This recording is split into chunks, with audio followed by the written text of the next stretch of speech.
ಆಗಿರ್ತಕ್ಕಂಥ YouTube channel study with ಪರಶುರಾಮ್ಗೆ ಸ್ವಾಗತ ಅಂತ ಹೇಳ್ತಾ ಸೇತು ಬಂದ 2025-26ರಲ್ಲಿ 8ನೇ ತರಗತಿ ಕೋರ್ ಸಬ್ಜೆಕ್ಟ್ ಸಮಾಜ ವಿಜ್ಞಾನದಲ್ಲಿ ಸಾಫಲ್ಯ ಪರೀಕ್ಷೆ ಪ್ರಶ್ನೆ ಪತ್ರಿಕೆ ಮತ್ತು ಕೀ ಉತ್ತರಗಳನ್ನು ನೋಡೋಣ.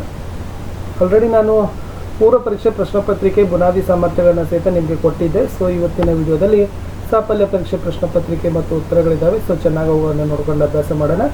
ಮಾಡೆಲ್ ಇದೆ, ಚೆನ್ನಾಗಿ ಕ್ವಶನ್ಸ್ ಇದ್ದಾವೆ, ಅವುಗಳನ್ನ ಪ್ರಿಪೇರ್ ಮಾಡಿ ಅಂತ ಹೇಳ್ತಾ ಈ ವಿಡಿಯೋನ ಪ್ರಾರಂಭಿಸ್ತೀನಿ. ಸೊ ಫಸ್ಟ್ ಕ್ವಶನ್ ಇತ್ತು, ಇತ್ತೀಚೆಗೆ ಕೇಂದ್ರ ಸರ್ಕಾರ ಸ್ತ್ರೀ ಸಬಲೀಕರಣಕ್ಕಾಗಿ ಜಾರಿಗೊಳಿಸಿದ ಕಾಯಿದೆ ಯಾವುದು ಅಂತ ಕೇಳಿದ್ರು. So the right answer is Nari Shakti ಅಂತಕ್ಕಂಥದ್ದು ಸರಿಯಾದ ಉತ್ತರ ಬರಬೇಕು. ಮುಂದಿನ ಪ್ರಶ್ನೆ 2, ಕರ್ನಾಟಕದಲ್ಲಿ ನಡೆದ ಪ್ರಮುಖ ಚಳುವಳಿಗಳನ್ನು ಹೆಸರಿಸಿರಿ ಅಂತ ಕೇಳಿದ್ದಾರೆ. ಸೊ ಎಲ್ಲ ಕರ್ನಾಟಕದಲ್ಲಿ ಪ್ರಮುಖ ಚಳುವಳಿಗಳು ನಡೀತಂದ್ರೆ ಅಪಿಕೋ ಚಳುವಳಿ, ಕೈಗಾ ವಿರೋಧಿ ಚಳುವಳಿ ಆಗಿರ್ಬೋದು. ಓಕೆನಾ. ಆಮೇಲೆ ಇವೆಲ್ಲ ಮುಖ್ಯವಾಗಿರ್ತಕ್ಕಂಥ ಏನಪ್ಪ ಅಂತಂದರೆ ಪರಿಸರ ಚಳುವಳಿಗಳಂತಲೇ ಹೇಳ್ಬೋದು. ಇನ್ನು ಮೂರನೇ ಪ್ರಶ್ನೆ ಇತ್ತು, ಮೊದಲ ಬಾರಿಗೆ ಶಿಲಾಶಾಸನಗಳನ್ನು ಜಾರಿಗೆ ತಂದ ಅರಸ ಯಾರು? ಸೊ ಫಸ್ಟಿಗೆ ಶಿಲಾಶಾಸನಗಳನ್ನು ಜಾರಿಗೆ ತಂದವನು ಸೊ ನಿಮಗೆ ಗೊತ್ತಿರ್ಬೋದು ಮೌರ್ಯ ಸಾಮ್ರಾಜ್ಯದ ಅಶೋಕ ರಾಜ. ಸೊ ಫಸ್ಟ್ ಶಿಲಾಶಾಸನಗಳನ್ನು ಜಾರಿಗೆ ಮಾಡಿದ್ದ. ಮುಂದಿನ ಪ್ರಶ್ನೆ, ಈ ಚಿತ್ರದಲ್ಲಿರುವ ಮುದ್ರೆ ಯಾವ ನಾಗರಿಕತೆಗೆ ಸಂಬಂಧಿಸಿದೆ ಅಂತ ಕೇಳಿದ್ದಾರೆ. ವೃಷಭ ಇದೆ ಅಥವಾ ಗೂಳಿ ಇರ್ಬೋದು ಅಂತ ಅನ್ಸುತ್ತೆ. ಸೊ ಒಟ್ಟಾರೆ ಮುದ್ರೆಗಳಿದ್ದಾವೆ, ಅವುಗಳನ್ನ ಮುದ್ರೆಗಳಂತೀವಿ. ಈ ಮುದ್ರೆಗಳು ಯಾವ ನಾಗರಿಕತೆಯಲ್ಲಿ ಬರ್ತಾವಂದ್ರೆ ಸಿಂಧು ಸರಸ್ವತಿ ಇದು ಈಜಿಪ್ಟ್ ನಾಗರಿಕತೆಯಲ್ಲಿ ಇರ್ತಕ್ಕಂಥದ್ದಿದೆ. ಸೊ ಈಜಿಪ್ಟ್ ನಾಗರಿಕತೆ ಅನ್ನೋದು ರೈಟ್ ಆನ್ಸರ್. ಮುಂದಿನ ಪ್ರಶ್ನೆ, ಹೈರೋಗ್ಲಿಪಿಕ್ಸ್ ಬರವಣಿಗೆ ಯಾವ ನಾಗರಿಕತೆ ಕೊಡುಗೆಯಾಗಿದೆ ಅಂತ ಕೇಳಿದ್ದಾರೆ. ಸೊ ಅದು ಫೋರ್ತ್ ಆನ್ಸರ್ ಏನಾಗ್ತದಪ್ಪ ಅಂದರೆ ಅದು ಹರಪ್ಪ ನಾಗರಿಕತೆ ಅಂತ ಬರಬೇಕು. ಓಕೆನಾ. ಆಮೇಲೆ ಇತರದ ಆನ್ಸರ್ ಏನದಪ್ಪ ಅಂತಂದರೆ ಹೈರೋಗ್ಲಿಪಿಕ್ಸ್ ಅದು ಈಜಿಪ್ಟ್ ನಾಗರಿಕತೆಗೆ ಸಂಬಂಧಪಟ್ಟಿರ್ತಕ್ಕಂಥದ್ದು. ಇದು 100% ಆಗಿ ಬಂದಿರತಕ್ಕಂಥದ್ದು ಏನಪ್ಪ ಅಂತಂದರೆ ಸಿಂಧು ನಾಗರಿಕತೆಗೆ ಸಂಬಂಧಪಟ್ಟಿರ್ತಕ್ಕಂಥದ್ದು ಮುದ್ರೆಗಳು ಅಂತ ನಾವು ಹೇಳ್ತೀವಿ. ಬಟ್ ಹೈರೋಗ್ಲಿಪಿಕ್ಸ್ ಇದು ಈಜಿಪ್ಟ್ ನಾಗರಿಕತೆಗೆ ಸಂಬಂಧಪಟ್ಟಿರ್ತಕ್ಕಂಥದ್ದು. 6ನೇ ಪ್ರಶ್ನೆ, ಭಾರತದ ಪುನರುಜ್ಜೀವನದ ಪಿತಾಮಹ ಅಂತ ಯಾರನ್ನ ಕರಿತೀವಿ ಅಂತ ಕೇಳಿದ್ದಾರೆ. ಸೊ ಭಾರತದ ಪುನರುಜ್ಜೀವನದ ಪಿತಾಮಹ ಅಂತ ನಾವೇನಕ್ಕೆ ಕರಿತೀವಿ? ರಾಜಾ ರಾಮ್ ಮೋಹನ್ ರಾಯ್ ಅವ್ರಿಗೆ ಕರಿತೀವಿ ಅನ್ನೋದು ರೈಟ್ ಆನ್ಸರ್. ಮುಂದಿನ ಪ್ರಶ್ನೆ, ಭಾರತದಿಂದ ಕೊನೆಗೆ ತೆರಳಿದ ಯುರೋಪಿಯನ್ನರು ಯಾರು ಅಂತ ಕೇಳಿದ್ರು. ಸೊ ಭಾರತದಿಂದ ಕೊನೆಗೆ ತೆರಳಿರ್ತಕ್ಕಂಥ ಯುರೋಪಿಯನ್ನರು ಯಾರಪ್ಪ ಅಂತಂದ್ರೆ ಪೋರ್ಚುಗೀಸರು ಅನ್ನೋದು ಸರಿಯಾದ ಉತ್ತರ ಬರ್ತದೆ. ಸೊ ಪೋರ್ಚುಗೀಸರೇ ಏನಪ್ಪ ಅಂದ್ರೆ ಭಾರತದಿಂದ ಸೊ ಕೊನೆಗೆ ತಿಳಿರ್ತಕ್ಕಂಥವ್ರು ಅಂತ ನಾವೇನು ಮಾಡ್ಬೋದು ಫ್ರೆಂಡ್ಸ್ ಹೇಳ್ಬೋದು ಅಂತಕ್ಕಂಥದ್ದು. ಇಷ್ಟು ಈ ವಿಡಿಯೋದಲ್ಲಿ ಇತ್ತು ಅಂತ ಹೇಳ್ತಾ ವಿಡಿಯೋವನ್ನು ತಾವುಗಳು ಹೆಚ್ಚು ಮಂದಿಗೆ ಲೈಕ್, ಶೇರ್ ಹಾಗೂ ಸಬ್ಸ್ಕ್ರೈಬ್ ಮಾಡೋದನ್ನು ಮಾತ್ರ ಮರಿಬಾರ್ದು. ಯಾಕಂದರೆ ನಿಮ್ಮ ಒಂದು ಲೈಕ್, ನಿಮ್ಮ ಒಂದು ಶೇರ್ ನಮಗೆ ಭಾಳಷ್ಟು ಮೋಟಿವೇಶನ್ನ ತಂದು ಕೊಡ್ತವೆ ಫ್ರೆಂಡ್ಸ್. ಮುಂದಿನ ಪ್ರಶ್ನೆ ಸಂಖ್ಯೆ 8, ನಕಾಶೆಯಲ್ಲಿ ಬಂದರುಗಳನ್ನು ಹೇಗೆ ಗುರುತಿಸ್ತಾರೆ ಅಂತ ಕೇಳಿದ್ದಾರೆ. ಪೋರ್ಟ್ಸ್ ಅಂತ ಹೇಳ್ತೀವಿ, ಬಂದರುಗಳು.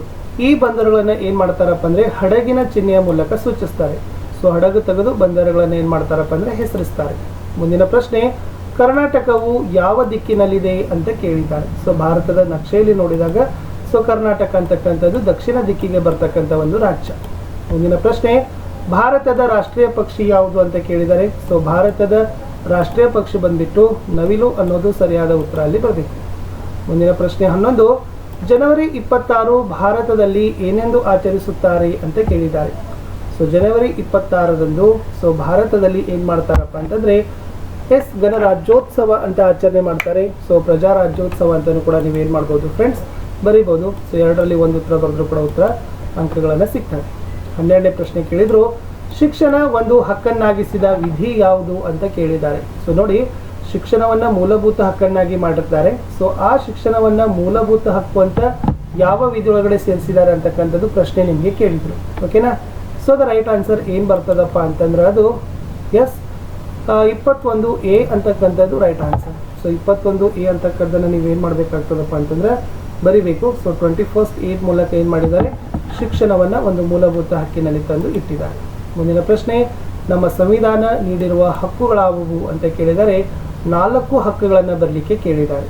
ಸೊ 4 ಹಕ್ಕುಗಳಲ್ಲಿ ನಾವೆಲ್ಲ ಯಾವೆಲ್ಲ ಬರಿಬಹುದಪ್ಪ ಅಂತಂದರೆ ಫ್ರೆಂಡ್ಸ್, ಸಮಾನತೆಯ ಹಕ್ಕು, ಸ್ವಾತಂತ್ರ್ಯದ ಹಕ್ಕು, ಧಾರ್ಮಿಕ ಹಕ್ಕು, ಆಮೇಲೆ ಸಂವಿಧಾನಬದ್ಧ ಪರಿಹಾರಗಳ ಹಕ್ಕು ಅಂತಲೂ ಕೂಡ ನಾವೇನು ಮಾಡ್ಬೋದು 4 ಹಕ್ಕುಗಳನ್ನು ನೀವು ಬರಿಬೋದು. ಪ್ರಶ್ನೆ 14, ಪ್ರಪಂಚದ ಅತಿ ಎತ್ತರವಾದ ಜಲಪಾತ ಯಾವುದು ಅಂತ ಕೇಳಿದ್ದಾರೆ. ಸೊ ಯಾವುದು ಅತಿ ಎತ್ತರವಾದ ಜಲಪಾತ ಇದೆ ಅಂತಕ್ಕಂಥದ್ದನ್ನು ಕೇಳಿದರೆ ಲಾಸ್ ಏಂಜಲ್ ಜಲಪಾತ ಅಂತ ಕೇಳ್ತಾರೆ. ಸೊ ಲಾಸ್ ಏಂಜಲ್ ಜಲಪಾತ ಅಂತಕ್ಕಂಥದ್ದು ಅತಿ ಎತ್ತರದ ಜಲಪಾತ.